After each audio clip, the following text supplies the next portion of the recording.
Okay, so welcome back to another video on the Sinex Media channel. Now, my name is John. I don't want to rant about who I am and what we do at Sinex Media. If you're interested to know, you can go and check in the channel description. I don't want to waste your time on this video. So if you're interested, go check out our channel information in the channel description.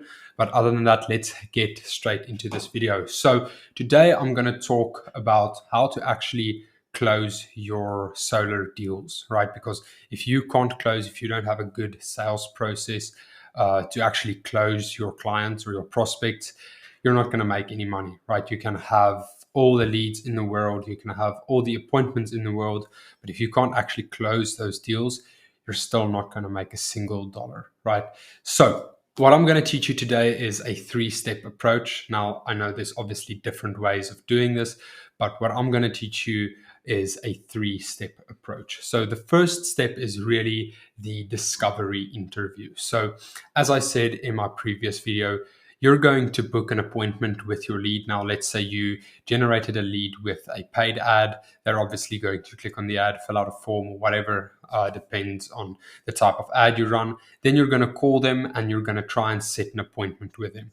That appointment will be the discovery interview, right? So once you booked that discovery interview or that first appointment, you've got the first step done. So obviously people sell using different platforms, right? Some people still sell in person, some solar professionals sell over the phone, and some over Zoom, right? Doesn't really matter. You're going to follow basically the same process. It doesn't really matter whether you're in person, over the phone, or on Zoom. Obviously, in person and over Zoom, you can present something to someone because they have a screen in front of them. If you're only selling over the phone, you can't really show them pictures and slideshows and so on. But that's really not part of this video for today. I'm just going to go over the 3-step approach. I'll create another video on the specific steps you're going to take, right? So the first step is the discovery interview. So basically what you're going to do in this step is you're going to try and find out what their specific needs are and their specific pain points, right? Why they actually want to go solar.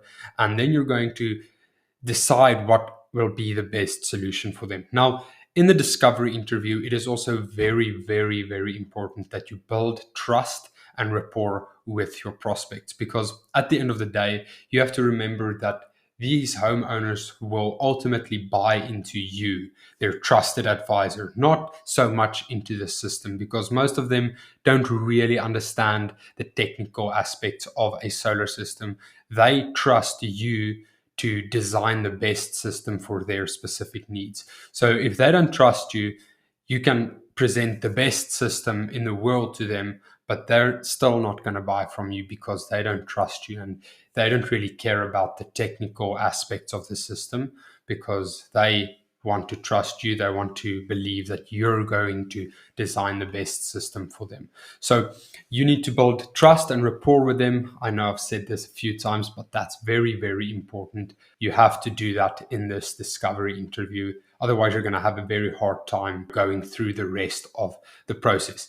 So once you're done with the discovery interview and you have a very good understanding of what their needs are and what their main goal is with going solar, whether that be, decreasing their energy bill, which for most that will be, but for some people it will be to, have a backup power system, or, just basically have backup power. And for some people, it will also actually be for environmental, reasons. But for most people, it will be decreasing their energy bill.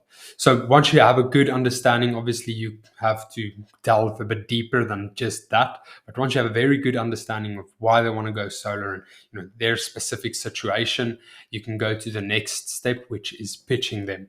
Now, usually this will be a second meeting, because you're going to go and you're going to go design a system for them that's suitable for their specific needs.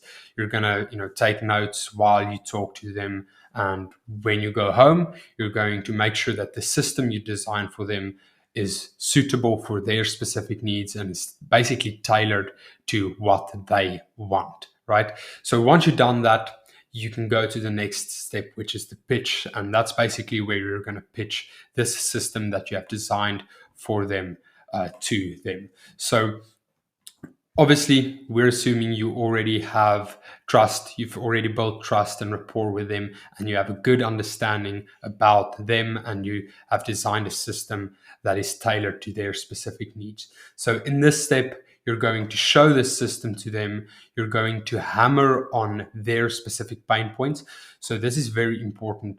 You want to build your pitch around their specific pain points and needs. So if their main objective with going solar is to bring down their energy bills, you want to focus on that, right? You want to show them how much they can save each month. You want to show them how much they can save in the long run, like the next 20 or 25 years. You want to show them how many dollars they can actually save, not just tell them you can save a lot. You want to show them numbers. You want to even compare that to things that they can do with that money, right? So you want to really hammer on their pain points and their needs, because let's say their main objective is, dropping their energy bills, but you talk about the environmental impact that it will have, or the positive impact it will have on the environment if they go solar, and how this is going to provide them with a secure backup solution. You're not really going to sell them on the system, because they're not thinking about that. They're thinking about how much money can they save, especially when you show them the price, because obviously most of these systems are very expensive. So if you don't hammer on their specific pain points, it's not going to be easy for you to actually sell them on this system. Where if you focus on their specific needs and their specific pain points, it's going to be much easier for you to actually go ahead and close them on this deal.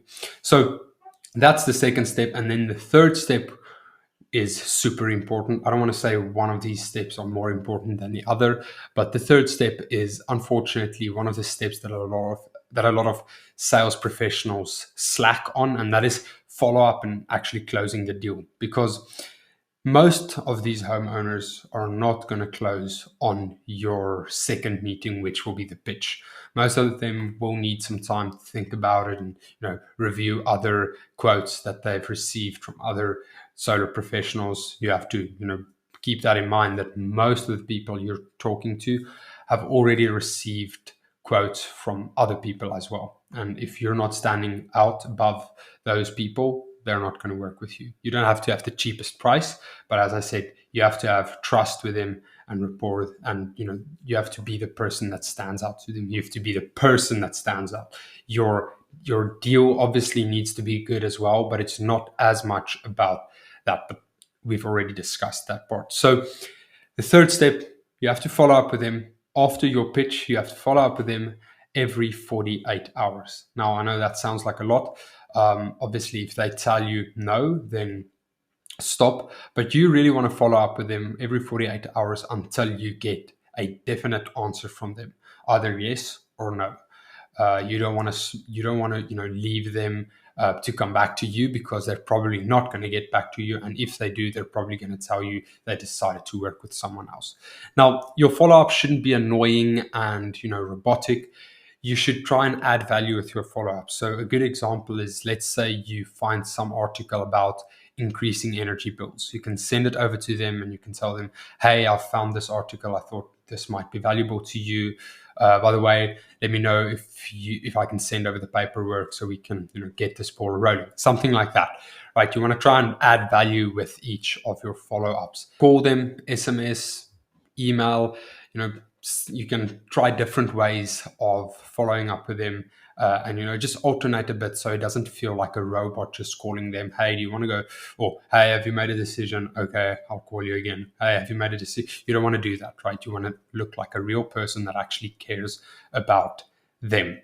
Because if you do this correctly, you're going to actually impress them with your follow-ups instead of annoying them. If you do it incorrectly, you're going to annoy them.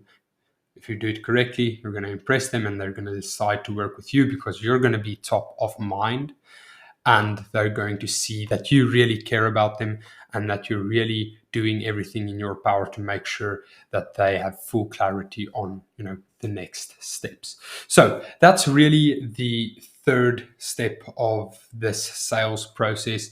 Now, I'm sure you've heard this a lot, but money lies in the follow up. So I just wanted to hammer that one more time. You need to follow up, otherwise, you're going to lose 80% of your deals.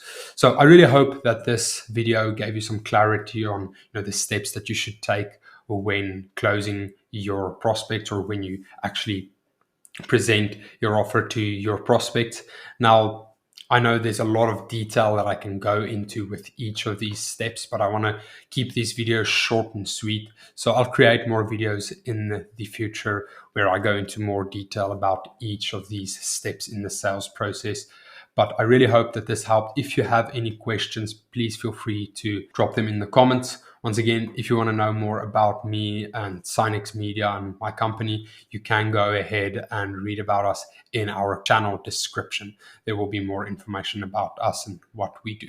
But other than that, thank you so much for your time. Have a great day, and I'll see you in my next video.